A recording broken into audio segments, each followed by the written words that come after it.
Dahil sa post ni Arjobs or comment ni Arjobs, na-trigger ako at tiningnan ko yung post ni Paul sa Facebook niya. Dahil hindi kami friends, kaya hindi ko makita yung post ni PB. Na nakita ko yung mga comments na minimension ni Ate Arjobs. At merong isa doon nagsabi na kung hindi sana siya lumihis, ay kasama siya. Alam ninyo, may iilan sa inyong nagsasabing ganon, sana kasama siya, may ibang lumihis na ganito. Alam mo, simpleng pagkasabi yan.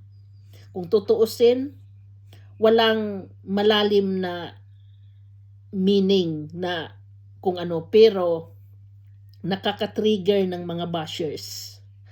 Alam ninyo, yung pagsabi ninyong kung hindi lang sana siya lumihis, kasama siya. Bakit kailangan pa ninyong i-mention yan? Unang-una, hindi ninyo kilala si Krishna at wala sa kanilang nagsalita ni Paul or ni Krishna kung ano talagang nangyayari para maintindihan nating lahat kung ano bang talaga ang nangyayari. Ang sinabi lang nila na nagiging okay na ang lahat. Bakit kailangan pang palagi ninyong i-steer ang issue na sana makatulog na yan? Akala ba ninyo sa ginagawa ninyong iyan na mga comments na simple lang, akala ba ninyo si Krishna ang nasisira niyan? Hindi. Si Paul ang nasisira yan. Kasi palagi ninyong binabalik. At dahil kay PB na post yun, doon mag-i-effect yun sa kanya, hindi kay Krishna. Alam ninyo, kung talagang nag-support kayo kay Paul, like me, and I start na sumama na ako sa mga gawain niyang makatulong sa ating mga katutubo. Personal na bagay yun eh. Hindi nyo dapat balikan dahil personal na bagay.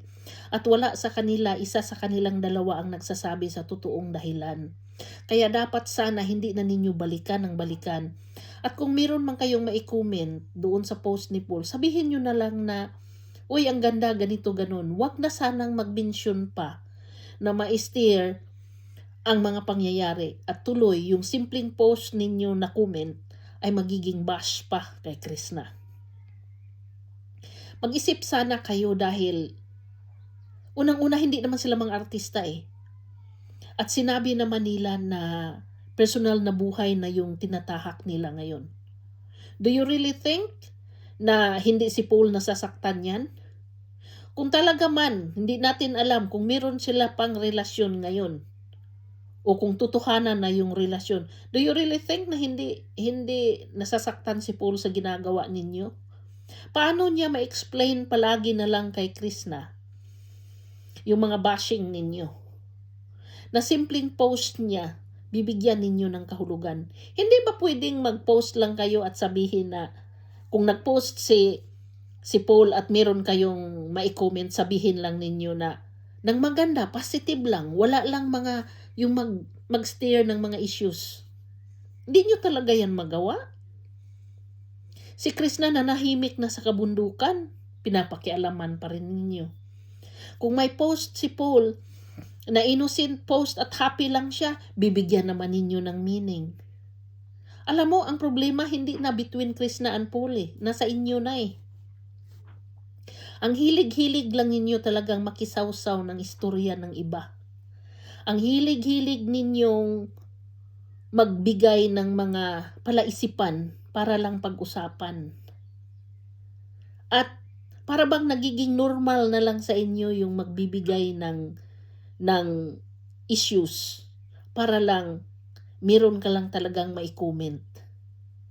Hindi nyo talaga pwedeng itikom yung bibig nyo kung wala man lang kayong magandang masasabi.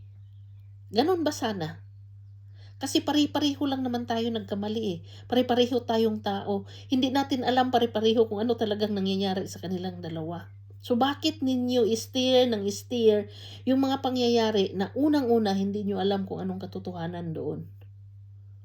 Just because fan kayo ni Paul at nagpapapansin kayo para lang talaga kayo mapansin. Alam ninyo, bibigyan ko kayo ng tips. Kung gusto ninyong mapansin, magbigay kayo ng tulong sa mga katutubo. I'm sure mapansin kayo ni Paul. Dahil yun ang kailangan niya, yung tulong sa mga katutubong nangangailangan. Doon kayo mapansin.